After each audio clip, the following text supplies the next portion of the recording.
Welcome to Humans of Fintech. I'm your host, Nicole Casper, and excited to be here live at Fintech Meetup to talk about New York Fintech Week instead. That's good. That's what you do in Vegas. Yes, that's what you do in Vegas. Exactly. This is actually the first time I'm hosting an episode of Humans of Fintech with my life and business partner, Anton Briones, co-founder and COO, creative director, everything else in between. Media tech. Head of sales, producer. Couple titles.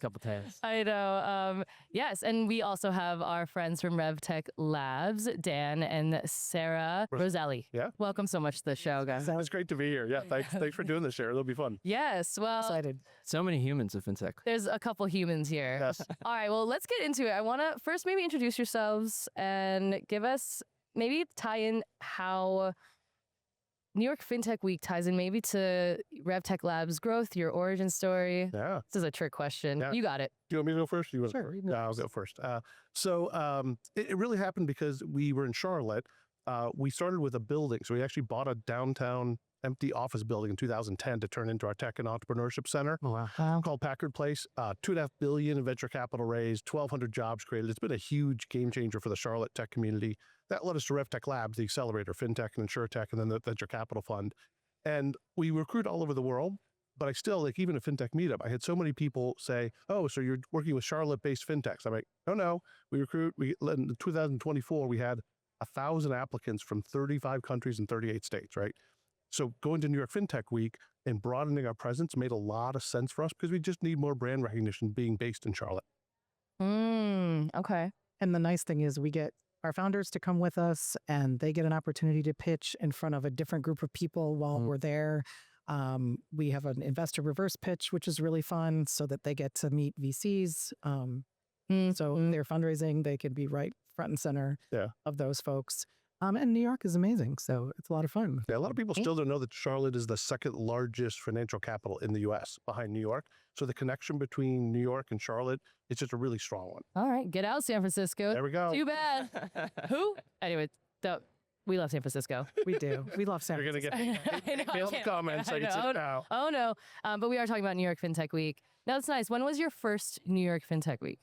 Oh, I think we went 5 or 6 years ago. We went once, and then we started producing the Startup Showcase. So this will be the 4th year we've done the Startup Showcase. And we partnered with some great accelerator partners, Holt, ICBA, Tampa Bay Wave, Morgan Stanley. Fintech Cafe. Yeah, so we've had some great partners, and we're really trying to curate, maybe the best of all these programs so that investors and other partners can come and see these startups and then get exposure. And it's great.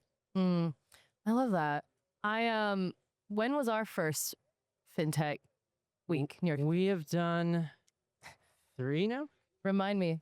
We don't know, Anton. Sorry. It's okay. It's, you know what? You're right. It's, I think 20 together. It all blurs together. Yes. 2022. 2022 was our first. Yes. There you go. So however, and then we can do the math there. So in 2022, we had our first evening of storytelling, which is where we work with founders to not only pitch their story, but as opposed to product, at that early stage, your product's going to change, right? Sure. So we really focus on the founder and really trying to get their story to connect the dots so that you really see their founder market fit as opposed to the product.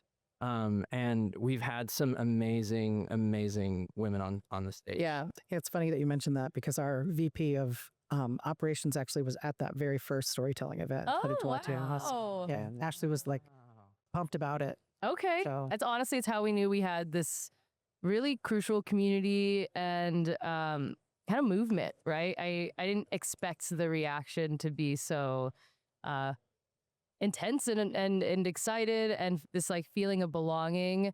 But yeah, it's you just don't see a lot of founders pitching really themselves, which funny enough, over the years of interviewing investors, that's always the thing. They're like, ask any, even, especially even the celebrity ones that everyone is obsessed with, right? Ask Serena Williams. She's like, I care more about, is the founder have a good story? Do they have the grit, right? Are they like an athlete, right? With that same level of determination, that matters more. Is their founding team strong and just unequivocal believers in the product? These are more things that matter than necessarily the, technical aspects. Right. So that's actually one of our number one criteria is the strength of the founding team.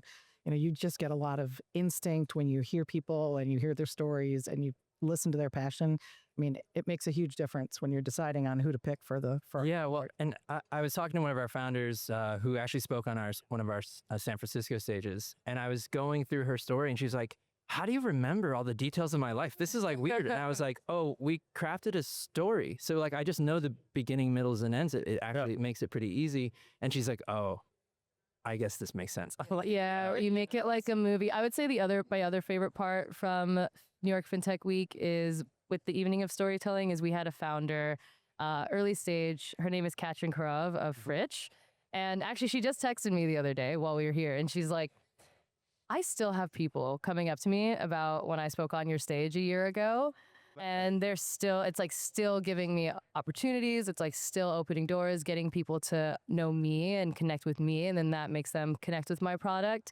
Also, Anton crushed it because he helped her with that speech and she turned it around and added $1 million to her raise. So, right? That's the level of impact. How'd you do that? How do you make people's stories turn into millions of dollars a ton? It's very interesting. So a lot of times people aren't looking back at at why they did what they did. And once you sort of connect the dots, there's an internal narrative that changes. Yeah. Katrin was a model in Eastern Europe and she saw all of her peers not having financial solutions. So she did a rewards program. And, that was like a long time ago. And she kind of, makes herself small about it. She's like, it's not a big deal. And I was like, that was your first fintech. Yeah. You're a second time fintech founder. Yeah. And she was like, I am. Yeah. But, we've learned to play small or to be humble, and it is, this year for Fintech Week, we've decided to do the opposite, to be as loud as possible. Yeah. This year we're hosting our leadership summit for the second year.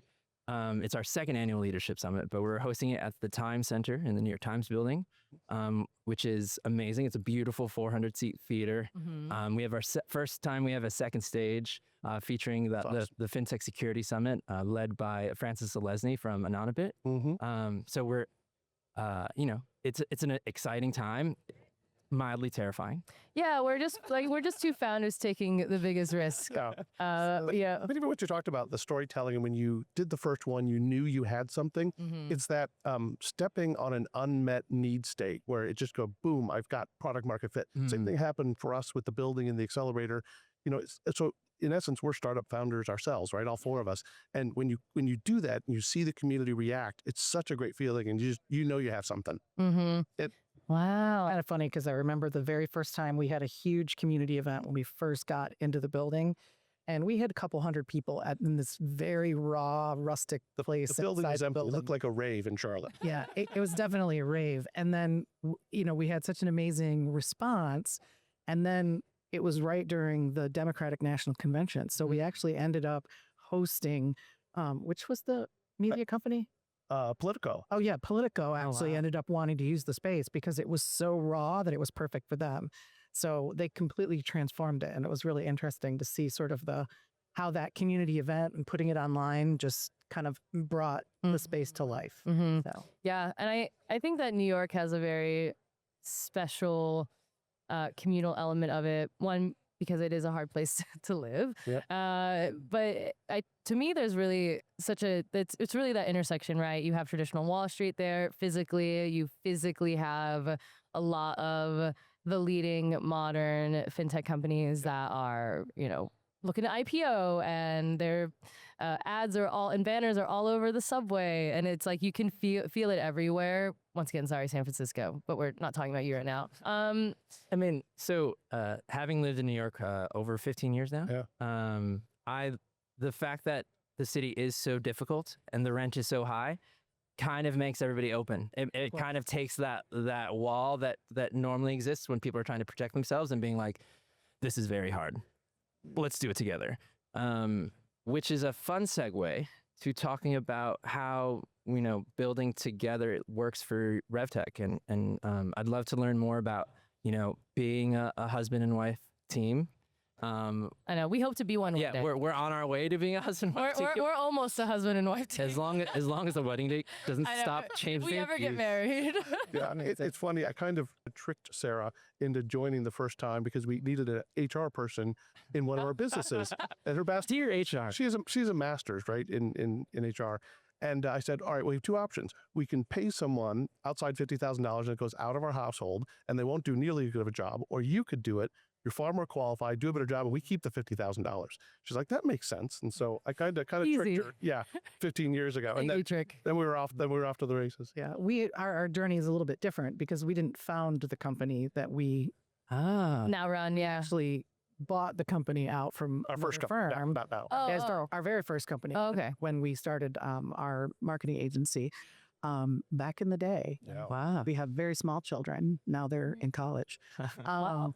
But yeah, it was kind of interesting to, I was a full-time mom at that point with 4 kids under the age of 5. And my husband came home and said, want to buy a business?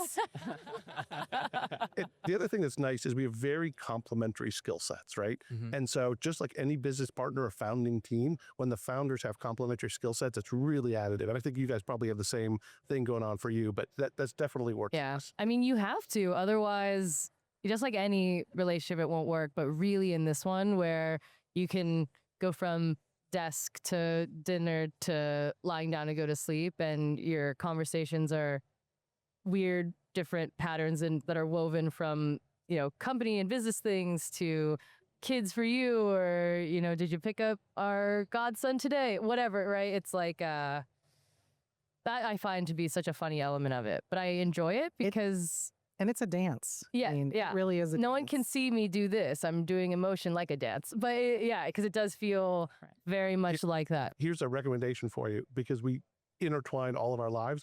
Sarah and I try and set aside date nights where we literally don't talk about business, right? And just try and be a couple, work on our relationship, focus on us. It's important. Yeah. So what do you talk about? No, I'm just kidding.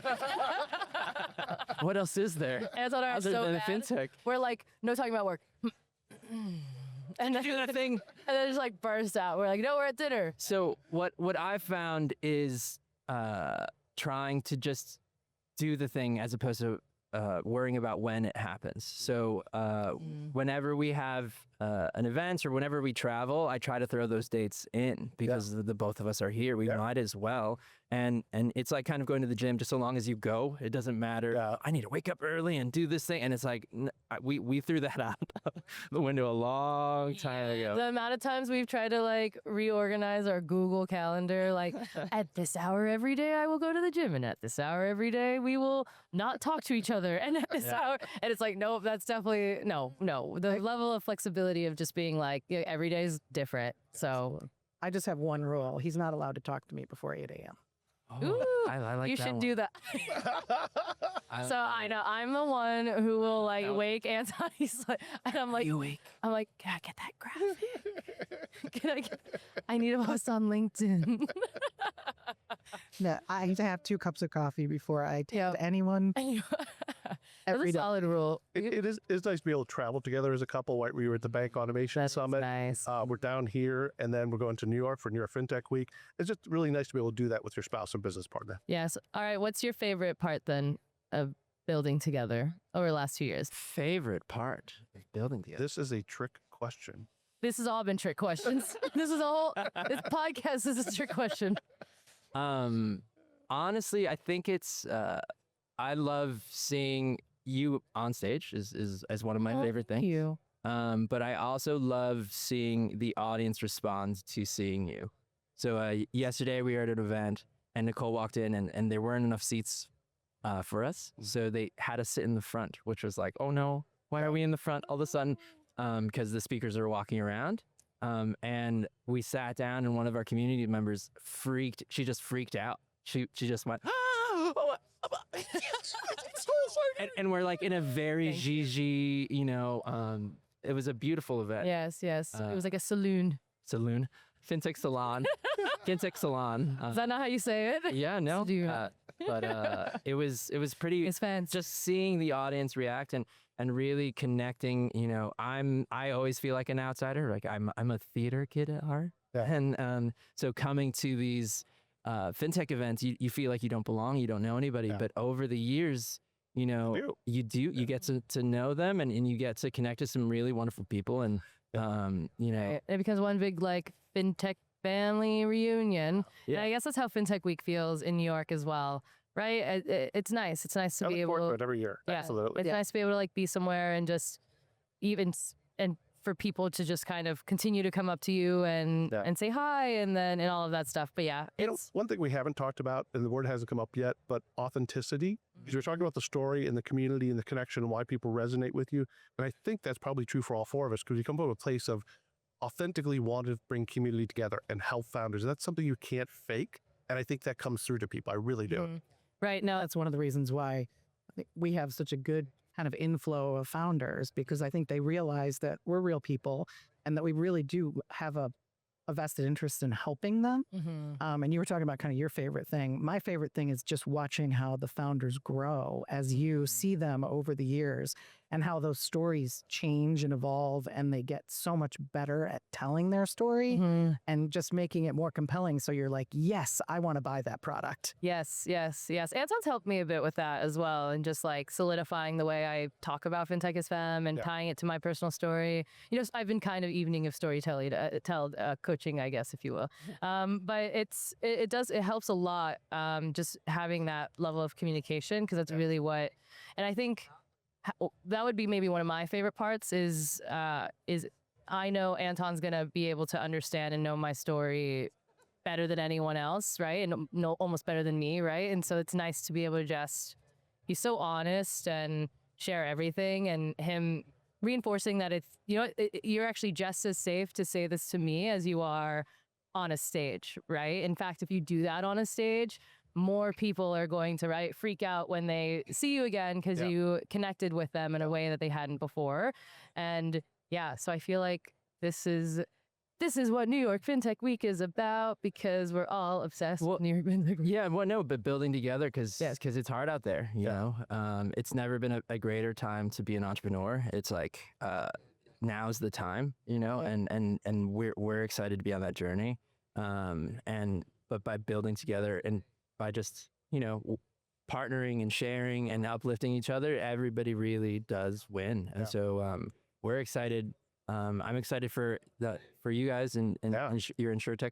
We should tell everyone too, if you Google New York Fintech Week, it'll come up with the site, and there's a link to all the events we talked about that people can click on and find their way there. So if people have never gone to New York Fintech Week, just Google it, it'll pop right up. And then there's a whole week of events there. So it's a whole bunch of separate events. So Yes. All right. And then they can come to Charlotte in June for Fintech InsurTech Generation. Yeah. Exactly. Yeah, no, so wait, one more time. Yeah. As we wrap up, for the listeners, run down all of the things that you're doing for Fintech Week. Give us a schedule, if you will, and then talk a little bit about June. So there's 3 events that we're producing. The Startup Showcase, which are, again, the founders from a whole bunch of different accelerators. The 4th year we've done that. It's great for investors. It's great for bank partners. Great for other entrepreneurs who want to mix in the crowd.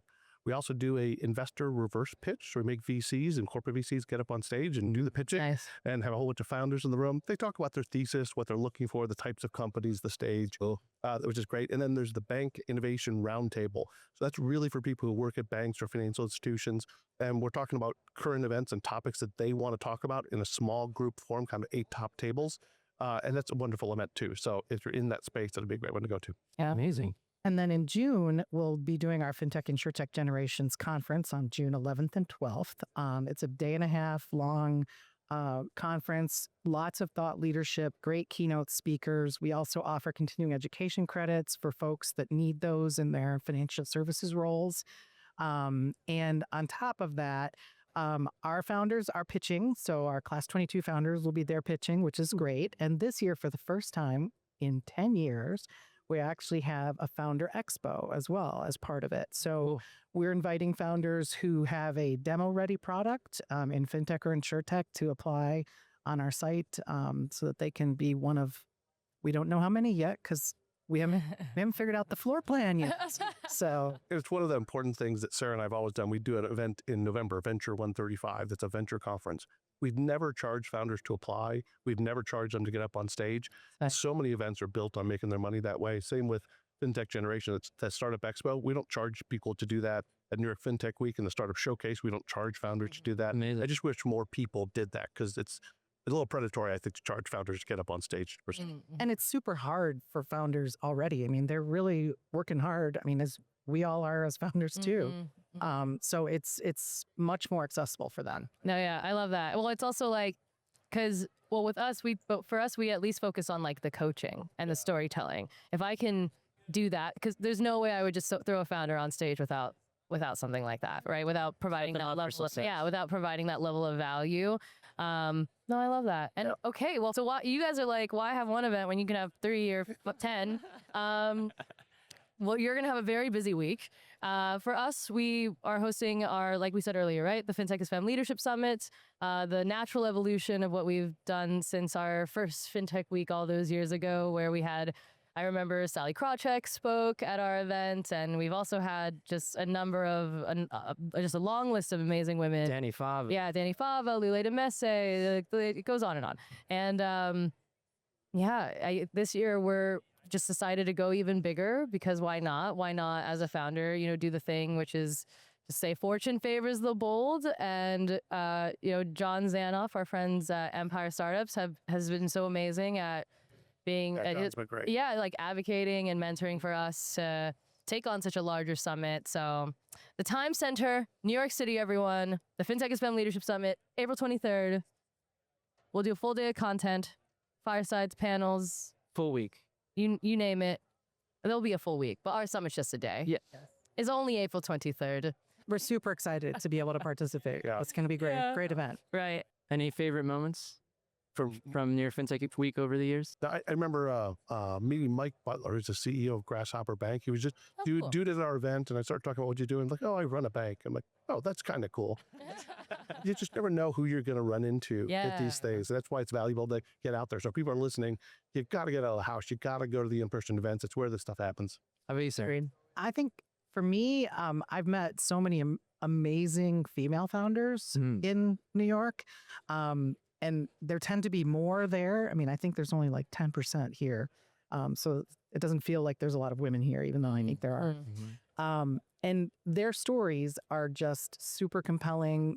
They seem to have to work harder to go. They do. Raise funds. And every woman has said, I've got to do 10 meetings to, the 3 that the guy has to do. And so I just feel like, that in and of itself is grit and tenacity and just dedication to the problem that they're trying to solve. Yeah, I would jump on that, Sarah, and agree with you entirely. I think hosting a summit, which the Leadership Summit is a fintech summit where 99% of my speaker faculty are women. And when I talk about it on social or on shows like this, my show, I always say, that is a history making thing. I don't know of another summit, like a full day summit that is focused on fintech that does that curates content in that way. And what it means is that I don't need to have a women in fintech panel. Yeah. I can just have a bunch of panels about AI and payments and crypto and all of the things we need to talk about and entrepreneurship or partnering with banks. But through the lens of all the brilliant women that are already leading in the space that you just maybe don't hear from all the time because they're not on the, other people's stages. Anyways, so I think that's really an amazing thing. It's so important to learn from women founders and leaders so that we can do business differently. For us, our theme this year is FinTech Redefined. Last year, we were really like rewriting the history of it. And this year I want us, especially as women, to focus on just claiming it. Like, this is ours. There's no reason to think otherwise. So just do action. I think too, yesterday, there was a women's panel at lunch yesterday. I know. And the women talked a lot about how people can support female founders. And she used the word amplify our voices. And I really appreciate the fact that that is what you're doing, is you're amplifying the voices of so many women that are not heard every day in this space in particular, which is really amazing. So thank you for amplifying our voice and the voices of lots of women. Yeah, it's a ton of fun. It's so nice. It just makes a whole different type of conference, and everyone's dressed so well, and it smells better, and it's like, and the audience is so, they follow instructions so well. When I ask them to do anything, they're just like right away. It's just the beauty, the brilliance of a female audience. But hopefully you curated that there are more women's bathrooms than men's. Oh yeah, actually, it's so funny. Right? It's like all the women are like, should we just start using the men's bathroom? Like, but here there are actually more men's bathrooms than women's, which is kind of a funny thing. yeah, wow. Well, anyways, the bathrooms are our next subject for the next pod we do together. We are wrapping up here. All right. Sarah, Dan, thank you so much for joining us on Humans of Fintech. And everyone see us for New York Fintech We'll see Week. you in New York. It'll be a blast. Thank you so much for tuning into this episode of Humans of Fintech. If you loved it, be sure to hit subscribe, and I'll see you next time.